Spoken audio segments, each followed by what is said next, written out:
Hi, my name is Kathy, and 89% of you have more healthy brain tissue in your head than I do.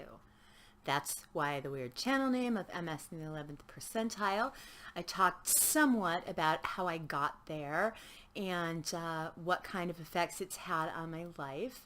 The second video was about my mom's MS and how my whole life has been about multiple sclerosis. This is the third video, and I want to talk about some of the mistakes I made early on. I'm now 32 years into this illness, and some of the early mistakes that I made, I did not go on the first disease-modifying therapy that was available. That was beta-seron. That was back in 1993. There was a national lottery for the first 20,000 patients. Doctors had to submit the names of patients they felt were a good fit.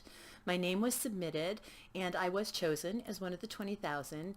But I went to the meeting about being on beta-seron and taking beta-seron, and the side effect that scared me was depression, because I believe that my MS has caused major episodes of major depression while I was in high school.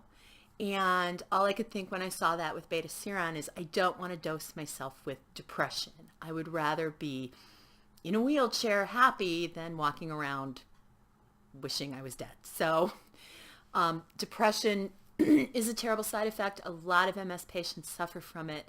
And if you have any questions about that, you should definitely talk to your doctor. Depression increases fatigue. Depression decreases cognitive ability. Depression socially isolates people. You don't want to be socially isolated with this illness. So I think the first mistake I made, though, was probably to pass on beta seron.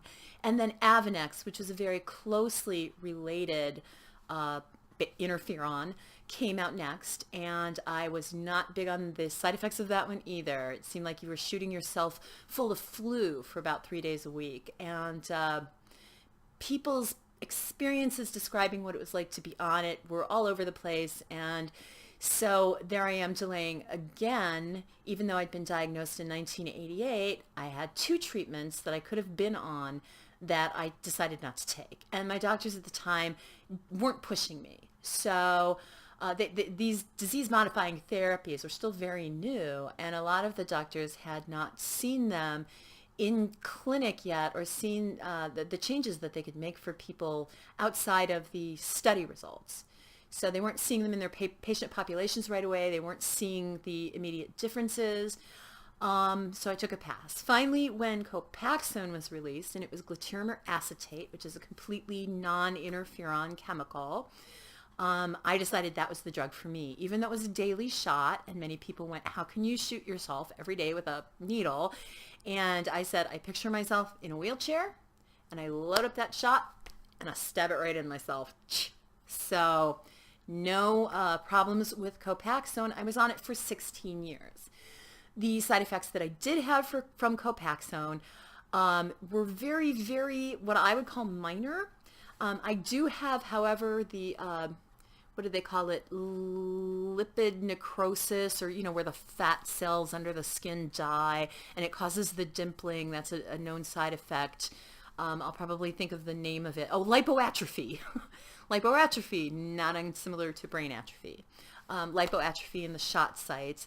So for 16 years I was doing that, and it may or may not have been helping towards the last 5 or 6 years that I was on it. I might have developed some degree of resistance to it because I know that I was pretty much keeping in touch with my neurologist to get my refills of my prescription, and I wasn't really going through a lot of neuro testing at the time. She was fine just writing the prescription, saying, how are things? Me saying things are fine, and leaving the office.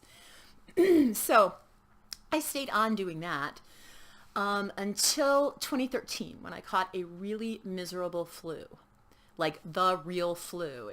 I get a flu vaccine every year, which I highly recommend for every MS patient.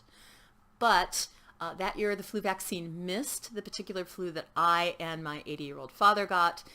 We were both miserable, and I never fully recovered from that, which led me to seek another neurologist because I had moved to Pittsburgh, another MS specialist. When I finally found that MS specialist, the first thing he did was say, no more Copaxone for you. We have got to put you on something stronger. And he put me on something that I was very afraid of, which is Tysabri. And I think a lot of people are afraid of Tysabri because of progressive multifocal leukoencephalopathy, PML. And I knew that I was very scared of it, but he was able to show me tables and statistics that proved that dying from it was pretty unusual. You had an increased chance over the general population, but it wasn't huge.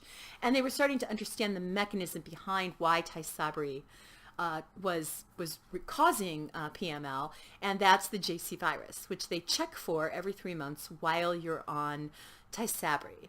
Now, I have to say, on Tysabri was probably about the 4 best years prior to right now of disease-modifying therapies. Super easy to take, super tolerable. The only effects I ever had from it were right towards it was time to get the infusion, and that would cause me to maybe have a bad weekend before I got the infusion. So just tired and waiting to get it. Looking forward to it. Then I found out about a year ago that I wasn't going to be able to stay on Tysabri because my JC virus had shot up between tests. So it was time for me to move on to something else. My idea was Tecfidera, but my doctor's idea was Ocrevus, that it was time to escalate therapies. Because especially the doctor in Pittsburgh that I met with, who's also an extremely good doctor, looked at me, looked at my brain scan, and said, you should not be standing here. I was expecting someone much worse than you. So I'm grateful I wasn't much worse like he thought I was going to be, but from my scans, he really thought that I had some serious issues going on. He's the one who put me on Tysabri. So then I moved back to Columbus, Ohio, and I was fortunate enough to become a patient of Dr. Boster. And many people know who Dr. Boster is. If you don't, please feel free to look up his channel. It's Aaron with 2 A's, Aaron, Boster, Boster. He is an MS subspecialist. He's like completely a specialist in nothing but MS. I'm sure he knows lots of other stuff, so no offense if if you see this and you're aware that you know other stuff. But going on Ocrevus has also been really easy for me. I am in classes, exercise classes, fitness classes, art therapy classes with other MS patients, and I've only heard like 1 or 2 that have not liked the switch to Ocrevus. Now, another mistake that I made, besides not going on DMTs soon enough, was I continued to smoke for another 10 years. I quit smoking in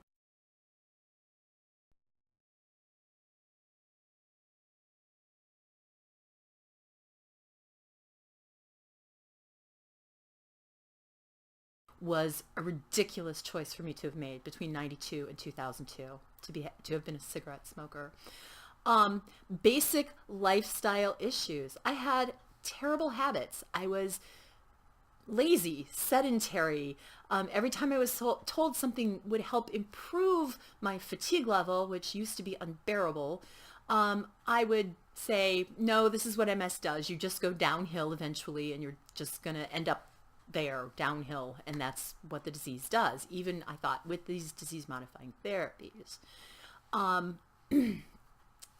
The next big mistake I made, besides being a smoker, was to not self-educate as much as I should have. I should have really been keeping up on all of the changes, because during my mom's multiple sclerosis, there weren't many changes throughout the years that would have ended up helping her, but I entered my diagnosis at the beginning of rapid improvement in treatment of multiple sclerosis. This used to be a disease where the doctor just kind of held your hand while you experienced it. This is now a disease doctors can actively treat, and I encourage you to actively treat everything in every way that you can. I would continually be referred to physical therapy, and I would just ignore the referrals. They would call me, and I'd be like, who are you looking for? Or I wouldn't even answer my phone because I didn't recognize the number. I did not use a lot of the drugs that I should have been for symptomatic issues. I've never had as many movement problems as I have had mood and cognitive and something called pseudobulbar affect, which is PBA. Pseudobulbar affect is when some wiring in your brain is such that your emotional responses have nothing to do with how you actually feel emotionally or whether you're emotional at all. For instance, the smallest frustration, the smallest not being able to open a bottle would set off torrents of unreasonable tears. And I had so many people over those years telling me, you just need to get control of yourself. You just need to, take a few deep breaths. The more they would try to help me when I was in that state, the worse it would get, because I couldn't explain to them, this is nothing. This is related to nothing. And I'm sure that the best day of my husband's life was when I started taking the drug that works on pseudobulbar affect, and that drug is Nuedexta. If the emotional irregularities that you are suffering from are caused by pseudobulbar affect, Nuedexta will work nearly immediately. 2 weeks later, my husband asked me, you still have emotions, right? You're not like emotionally dead inside, because I wasn't having appropriate or inappropriate showings of emotion, displays of emotion like I used to. I was not physically active. I did not care what I ate. All of these things added up to me being where I am now in the 11th percentile. Again, I'm going to say these things. Get on a disease-modifying therapy. Listen to your MS specialist when they're telling you that they can treat or that something will help. Find other patients with good attitudes. Self-educate. Learn everything you can about this illness. Go to every seminar, every show, every time one of the drug companies is giving a meal and a lecture, go to all of those. Those are all super important and really cool things that they do for MS patients.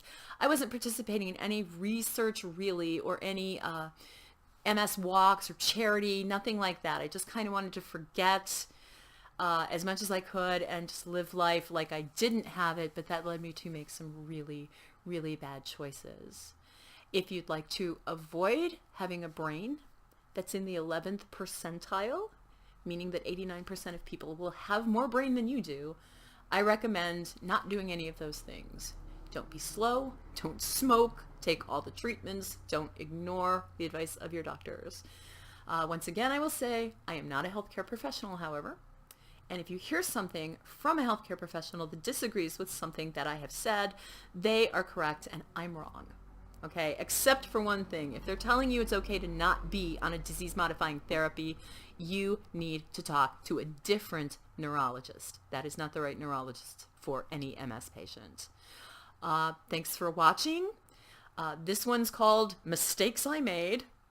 And doing this vlog has been an interesting experience. I'd like to thank my doctor, who's the one who suggested it, because he felt like I had a lifetime's worth of experience with the illness, and maybe I had some interesting things to say. And also, I'm finally in a place where I am genuinely getting better, stronger, faster every day. You can do this too. Find out all of the resources that you can use to do this and use those resources. So until I figure out what my next video is going to be about, I think the next video is actually going to be ways I did myself a favor, like all the right things that I did. But you now know a lot of the very wrong things that I did, and if you've stayed this long, I appreciate it. I'm not a medical professional. I can't give you any professional advice. I will answer any questions that you have for me and my experiences. However, feel free to subscribe wherever that button is. I have no sense of direction. Subscribe, and you can like or whatever. I'm not in this for your adoration. So, I would like it if this helps someone. If it does help you, you might leave a comment down there somewhere. And sorry about the production quality. It just is what it is. I have no goal to become a fantastic videographer who uses lots of special effects, so I apologize for that. Thank you, and until next time, I'm Kathy. I hope you're living your best life with multiple sclerosis. What the ever loving hell just happened?